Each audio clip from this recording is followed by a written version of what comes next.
Ik sta hier vanmiddag op de ijsbaan in Welsriep. Luidt midden in het dorp en door ijs prutsen. Het wordt nog volle kouder, mooi sneeuw. En ik begin miljoen en vannacht. Het eerst helder waar, temperaturen zitten tussen de min 7 graden op Duiloon en min 9 of min 10 graden op het Versteloon. En dat is in die opklaringsperiode. Maar vannacht in het waardgebied alles even een beetje sneeuw en dan komt er stadig gewoon meer bewolking. En de wind die houdt hem wat meer dal en die zal zwak of matig wezen. Nou, misschien let er wel eens even vrij krachtig en die komt eerst nog uit oostelijke richting naar het noordoost.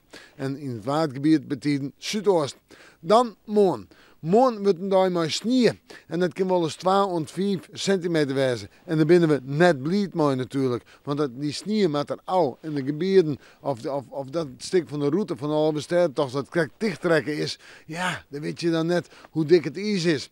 Maar daar nog even net over praten over de sneeuw en de temperaturen morgen daar 0 graden op de Waterloon, min 3, min 4 graden op het Versteloon. En dat betekent nog altijd winter en letter en matig en krachtige wind weer uit oostelijke richting mooi. En dan komt de nacht.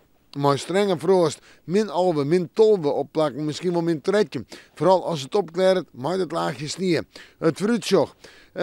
Nou, de sneeuw, volop winter. Maar hoe daar, matige frost, in de nacht een strenge frost, min 12 graden. En op manje is het nog altijd maar lichte of matige frost, hoe daar min 4, misschien min 4 graden. En in de nacht nog zo'n min 8, nog altijd vol op winter. Maar de naai. Het ijs ging groeien, de winter is er heel dal. En we moeten morgen maar weer even in het winterwaarsje.